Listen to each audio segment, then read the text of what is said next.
धुळे शहरातील क्यूमाइन club gel road परिसरात आज राज्य सरकारी कर्मचारी मध्यवर्ती संघटनेच्या वतीने जोरदार संतप्त धरणा सत्याग्रह उत्स्फूर्त वातावरणात पार पडला।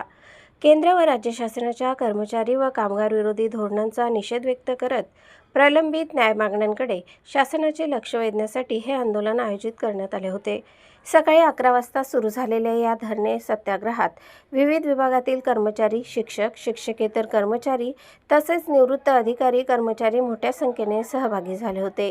जुनी पेन्शन योजना लागू करा, कंत्राटीकरण बंद करा, रिक्त पदे तात्काळ भरा, 8वा वेतन आयोग लागू करा अशा घोषणांनी संपूर्ण परिसर दणाणून गेला। आंदोलनकर्त्यांनी शासनाच्या भूमिकेबाबत तीव्र नाराजी व्यक्त करत धोरणांचा जाहीर निषेध केला। यावेळी समन्वय समितीचे निमंत्रक डॉ. संजय पाटील यांनी कर्मचाऱ्यांच्या प्रश्नाकडे शासन जाणीवपूर्वक दुर्लक्ष करत असल्याचा आरोप केला। राज्य सरकारी कर्मचारी मध्यवर्ती संघटनेचे अध्यक्ष श्री राजेंद्र माळी यांनी जुनी पेन्शन योजना तात्काळ लागू करण्याची मागणी केली।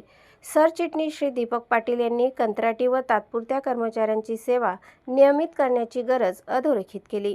सचिव श्री अविनाश मोरे, कार्याध्यक्ष श्री सुरेश पाईकराव, कोषाध्यक्ष श्री सुधीर पोद्दार यांनीही मनोगत व्यक्त केले। 4 कामगार संहिता रद्द करणे ही काळाची गरज असल्याचे यावेळी सांगण्यात आले। PFRDA कायदा रद्द करून कर्मचाऱ्यांना सुरक्षित पेन्शन द्यावी अशी मागणी करण्यात आली। सर्व विभागातील रिक्त पदे तात्काळ भरण्याची मागणी आंदोलनकर्त्यांनी केली। सेवानिवृत्तीचे वय 60 वर्ष करण्याची मागणीही यावेळी करण्यात आली। NPS व कंत्राटी कर्मचारी कृती समितीच्या पदाधिकाऱ्यांनी शासनाच्या धोरणांवर टीका केली। प्राथमिक व माध्यमिक शिक्षक संघटनांच्या प्रतिनिधींनी शिक्षकांच्या प्रश्नांवर भाष्य केले। महसूल विभागातील कर्मचाऱ्यांनीही आपल्या समस्या मांडल्या। राज्य सरकारी वर्ग ड कर्मचारी महासंघाचे पदाधिकारी मोठ्या संख्येने उपस्थित होते।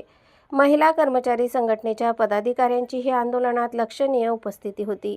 महिला कर्मचाऱ्यांनी आपल्या हक्कांसाठी एकजुटीने आवाज उठवला। शासनाने कर्मचाऱ्यांच्या मागण्यांकडे गांभीर्याने पाहावे अशी मागणी करण्यात आली। सुधारित राष्ट्रीय निवृत्ती वेतन योजना संदर्भात स्पष्ट मार्गदर्शक सूचना जाहीर करण्याची मागणी झाली। मार्गदर्शक सूचना तात्काळ जाहीर न झाल्यास बेमुदत संपावर जाण्याचा इशारा देण्यात आला। आगामी काळात अधिक तीव्र व व्यापक आंदोलन छेडण्यात येणार असल्याचे सांगण्यात आले। या आंदोलनामुळे परिसरात काही काळ तणावपूर्ण वातावरण निर्माण झाले होते, मात्र आंदोलन शांततेच्या मार्गाने पार पडले। पोलीस प्रशासनाकडून चोख बंदोबस्त ठेवण्यात आला होता। दरम्यान मुख्यमंत्री यांना देण्यासाठीचे निवेदन तयार करण्यात आले। निवेदन निवासी उपजिल्हाधिकारी धुळे श्री शरद पवार यांच्याकडे शिष्टमंडळामार्फत सादर करण्यात आले। शासनाने तात्काळ निर्णय घ्यावा अशी मागणी पुन्हा एकदा करण्यात आली।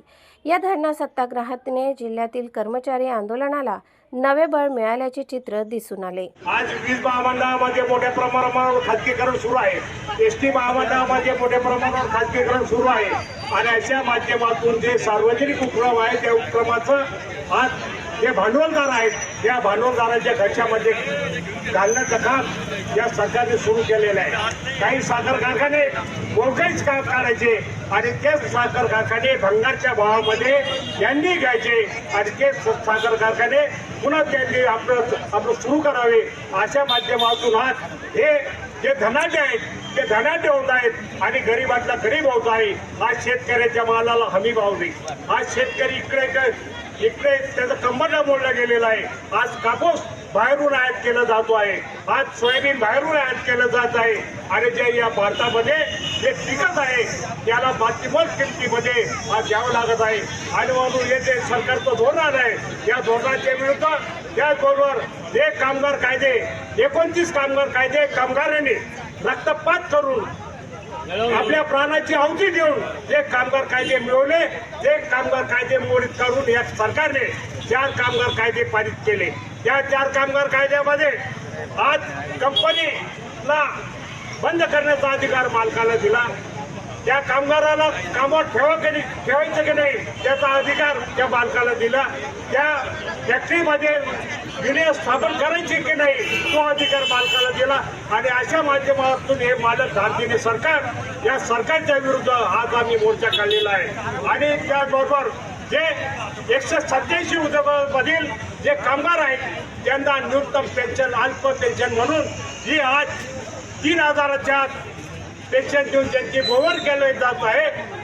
त्यामध्ये न अधिक महागाई भत्ता आणि आरोग्य सेवेचा लाभ द्या, अशा माध्यमातून आज आम्ही ती सुद्धा मागणी केलेली आहे. एखादा अपराधी साक्री तालुक्यातील छडवेल पखरून येथे स्वातंत्र्य सैनिक आणि माजी आमदार कॉम्रेड उत्तमरावजी भाऊ नांद्रे यांचा 50वा स्मृतिदिन भावपूर्ण वातावरणात साजरा करण्यात आला. कार्यक्रमाची सुरुवात त्यांच्या पूर्णाकृती पुतळ्यास पुष्पहार अर्पण करून करण्यात आली.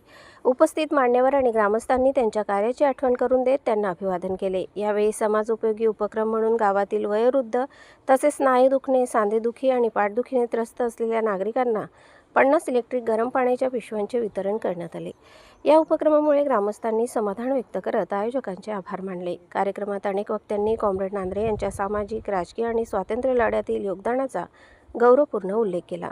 समाजहितासाठी आयुष्यभर लढणारे आणि सर्वसामान्यांच्या प्रश्नासाठी झटणारे नेते म्हणून त्यांची ओळख असल्याचे मान्यवरांनी सांगितले. या स्मृती कार्यक्रमाला माजी गटनेते उत्पल नांद्रे, चंद्रकांत नांद्रे, उपसरपंच सचिन पाटील, लक्ष्मण नांद्रे, निकेतन नांद्रे, महेश भंडारी, सचिन नांद्रे, अमोल नांद्रे यांच्यासह अनेक मान्यवर उपस्थित होते. तसेच गावातील नागरिक मोठ्या संख्येने सहभागी होऊन कार्यक्रम यशस्वी केला. कार्यक्रमामुळे कॉम्रेड उत्तमराव नांद्रे यांच्या कार्याची प्रेरणा नव्या पिढीपर्यंत पोहोचली आणि समाजसेवेचा संदेश पुन्हा एकदा अधोरेखित झाला. स्वराज वॉशिंग सेंटर धुळे शहरात प्रथमच TDS, pH मेंटेन, RO पाण्याने व 6 mm विस्कोसिटी शॅम्पूने एकदा आपली स्वप्नातली कार वॉशिंग करून बघा. स्वराज वॉशिंग सेंटर सदैव आपल्या सेवेत 14 तास उपलब्ध. 6 फुटापर्यंत गाडी लिफ्टिंगची व्यवस्था, होम वॉशिंग, प्रशिक्षित staff, waiting room, wifi free, pickup and drop service उपलब्ध. आपल्या कारचे संपूर्ण इंटेरियर वॉशिंग केले जाईल. एकदा अवश्य भेट द्या. पत्ता गोंदूर विमानतळ रोड, मनोरंजन हॉटेलजवळ, छत्रपती नगर शेजारी, वाडी भोकर. संपर्क 86 25 97 09 48.